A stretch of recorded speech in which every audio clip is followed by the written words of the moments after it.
everybody. It's your girl Evie, and I'm back today.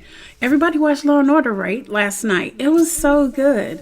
Law and Order SVU is what we're going to be talking about today. Season 22, episode 11. Our words will not be heard. Okay? It was a pretty interesting episode.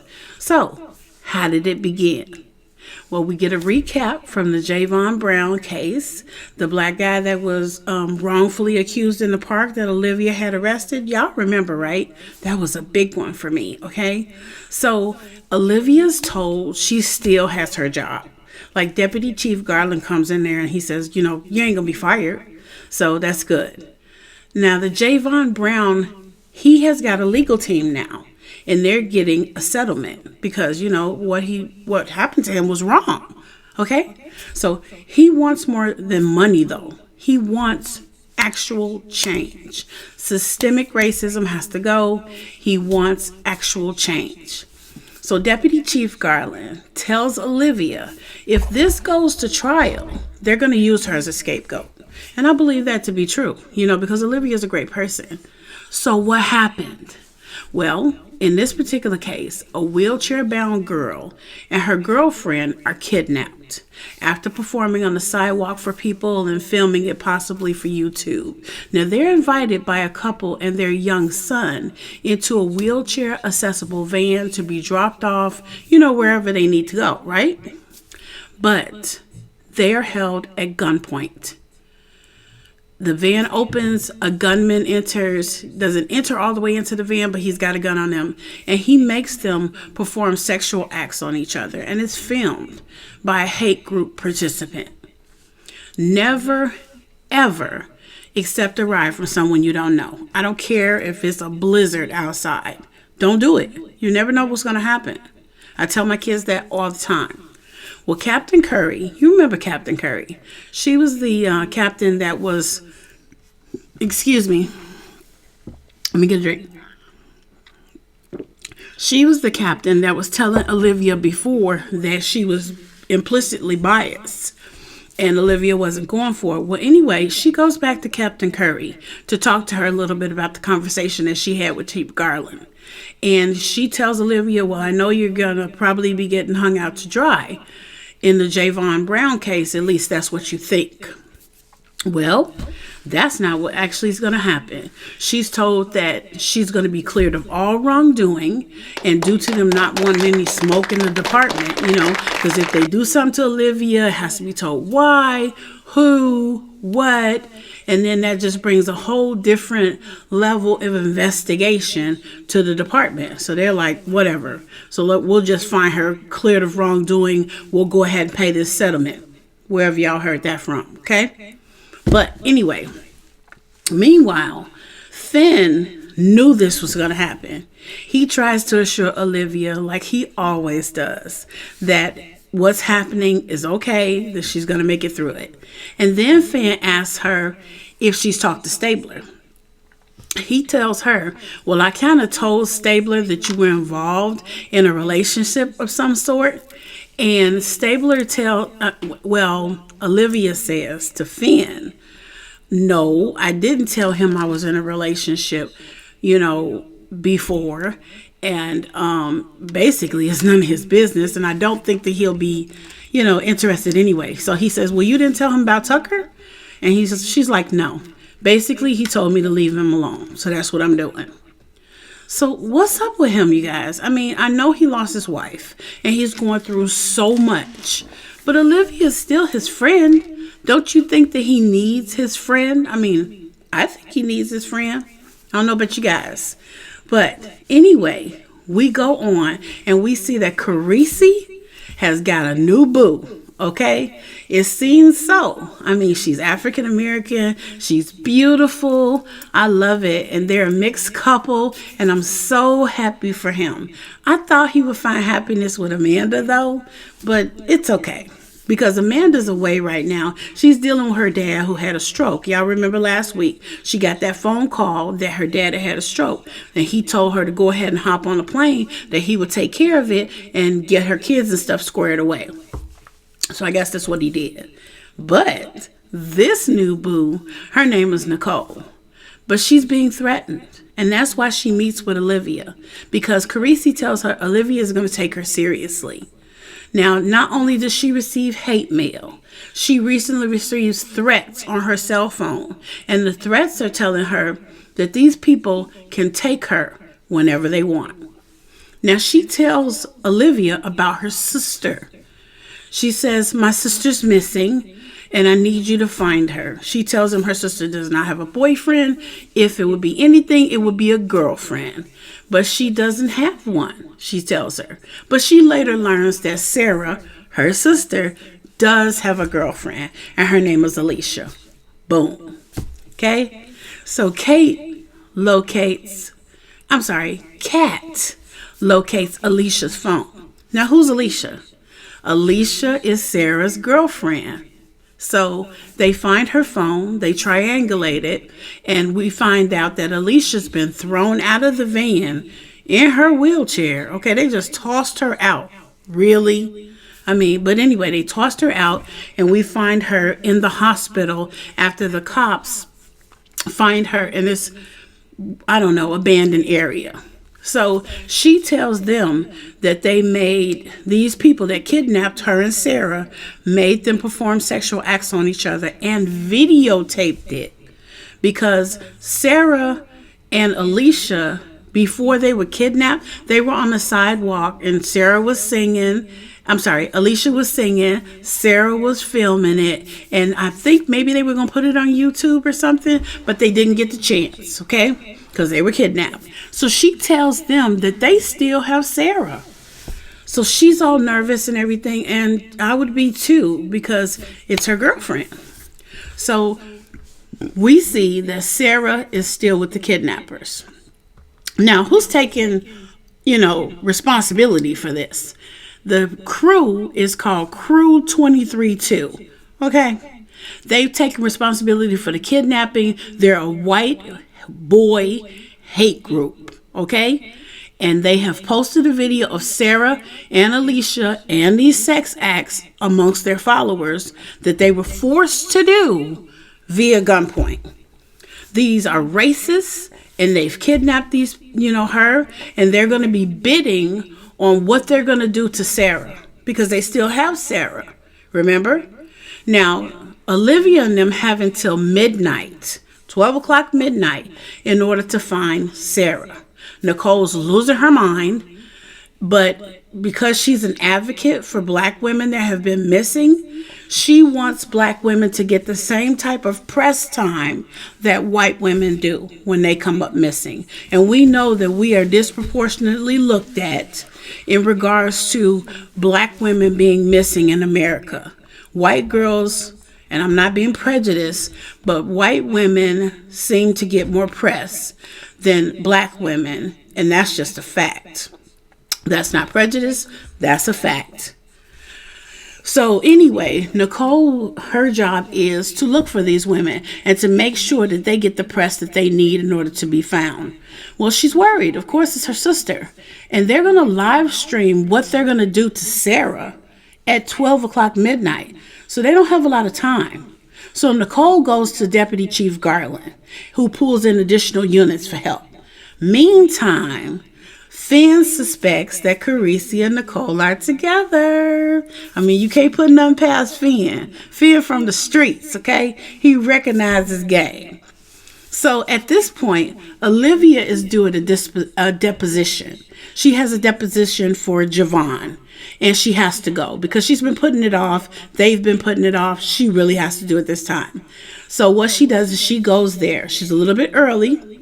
So Javon is already in there sitting at the table, and he's waiting for his lawyers to come back with coffee. She really doesn't want to go in there by herself, but he reassures her it's okay.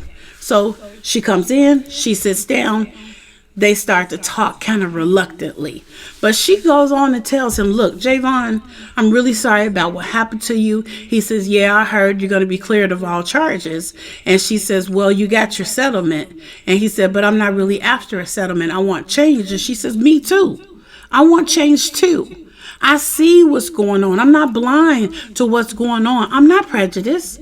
I want systemic change. I want the bad guys out of office. I don't want bad cops on the street. I want the same things you do. So even though she's going to be exonerated of all charges, they sit there and they talk about systemic racism and change within the police departments. We don't just want to defund the police. We don't want to defund them because we want to fire them. We want to defund the police because we want to break down the system and rebuild the system the way it should be. Fair for everyone, not just black people, not just white people, everyone. It should be a fair game across the board, period. Full stop. So Finn and Kat, they work the case, right? And they go to arrest a guy called Gary Packer. He's a construction worker, but he's posing as a racist hate group participant. He's actually an undercover police officer. I didn't know that until they actually got him back there. I mean, they made it look good because Kat actually popped him one before she took him up in there, right? Because he was getting mouthy, right? Same thing I would do, right? So anyway, I don't advocate violence. But at that point, she was arresting him and he was getting smart. And, she kind of made it look good. I don't think that any police officer should put their hands on you wrongly. You know what I'm saying? So I get it, but I don't get it at that point. Anyway, Gary recognizes the kidnapper through a phrase that he hears him use on the videotape. The guy goes that Sarah is being a feisty negress. Well, he remembers that phrase from him before down south at some, white boy rallies. Well, he met his wife and he went through her purse when she went to the bathroom because they had been talking or whatever. And he figured, I'm just going to run through her purse. Remember, he's an undercover cop in a racist hate group. He's doing his job. So they bring in Molly, who's the wife of this racist kidnapper, and they work her, but she ain't talking, right? So Carisi and Olivia tell her that she ain't getting no lawyer because she's like, I'm going to plead the fifth. They like, what fifth? You're not going to plead nothing besides guilty because you finna go to jail. You finna go to prison because that doesn't imply up in here. And they tell her that her son is going to go to foster care. She's never going to see him again. And she still wants to plead the fifth. Like she ain't talking. So they tell her it's exigent circumstances that apply here. And she's going to be held in custody and she's going to do federal crime and the death penalty at that because if Sarah dies, she is an accomplice. She helped kidnap her and Alicia. So she's going to be going for life. So on the live feed, if they do whatever they do to Sarah, they holding her responsible because she's already in custody. So she tells them, get the federales up in here because I'm tired of talking to her. She ain't listening. So she's like, wait, hold on. And Molly tells Carisi and Olivia she don't know where her husband is, but she do know who the other guy is in the video. The other guy happens to be her brother. And she's like, well, I can't get a hold of my husband, but I can get a hold of my brother. I can send him an SOS. And Olivia, what you waiting for? Do it. So she gets a cell phone. She sends an SOS to her brother, and her brother takes the call on the live feed. In the meantime, Sarah is kicking. She trying to get up out of there. So she kicks the green screen, which is behind them. This is not a green screen, but this is an example of what I'm talking about.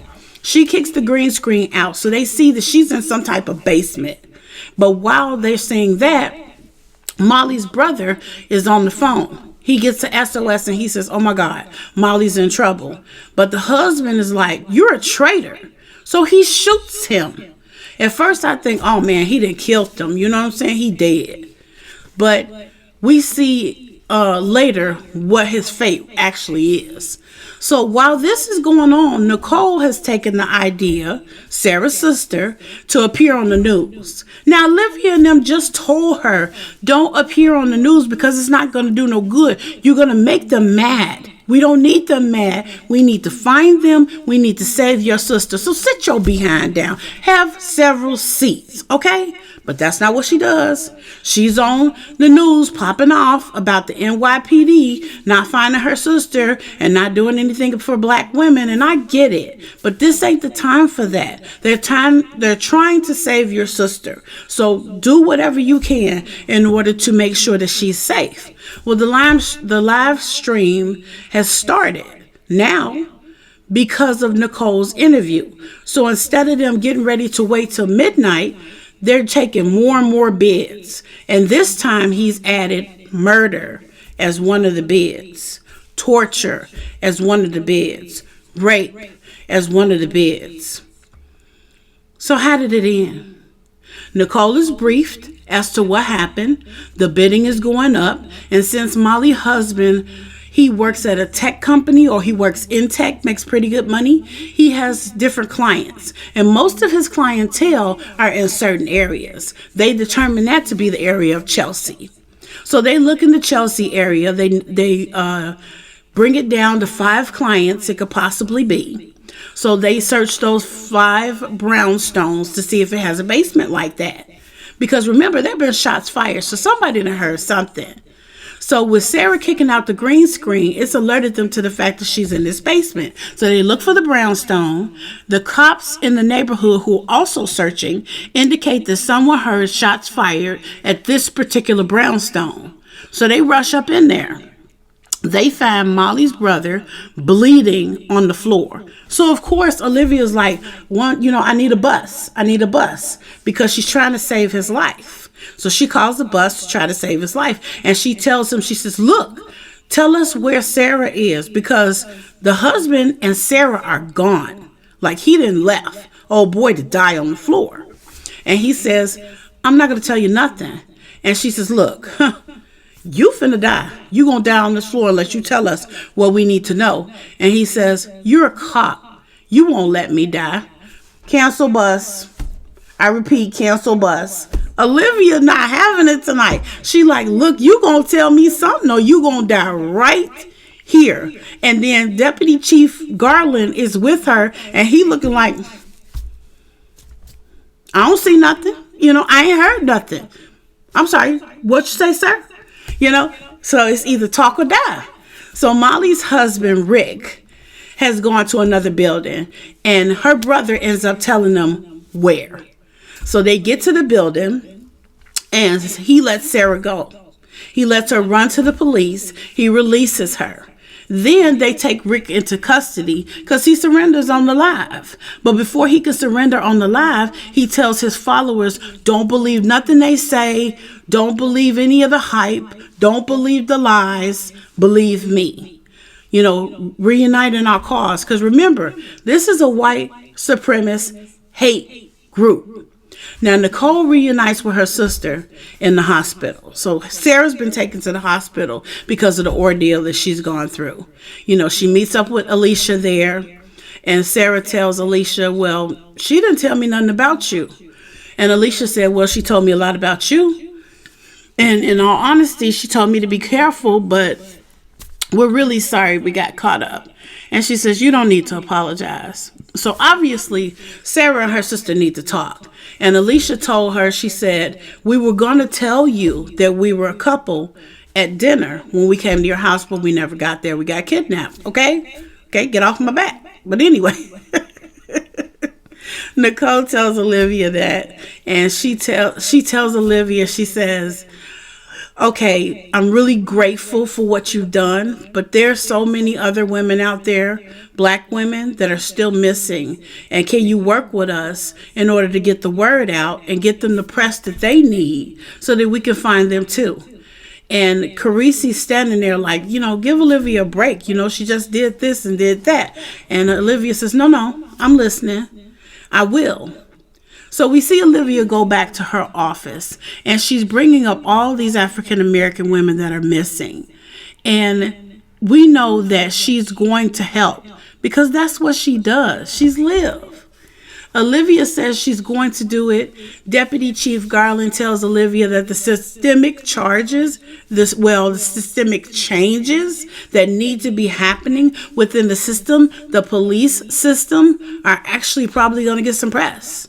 They're actually probably going to get done because Javon has told his lawyers what is needed in order to do that. Now, what little birdie told him what needed to be done within the police force? Tweet, tweet. No, she's here. She did, okay? Olivia did. Of course she did. Nobody knows from within what needs to be done except people that are in there.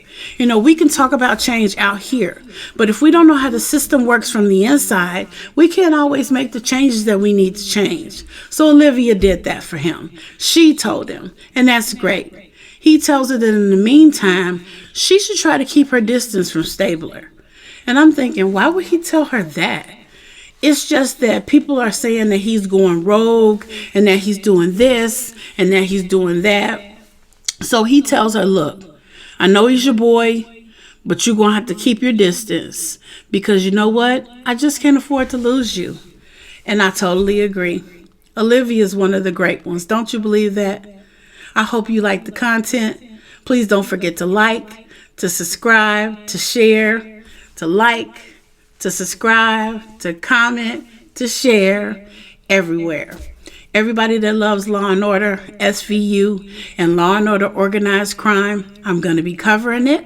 I'm going to be covering it every week. And I'll have a video up for Law and Order Organized Crime right after this. I hope you go ahead and give that a look. I want to let you guys know that I love you. God bless you and keep you guys until the next time. I love you. Bye-bye now.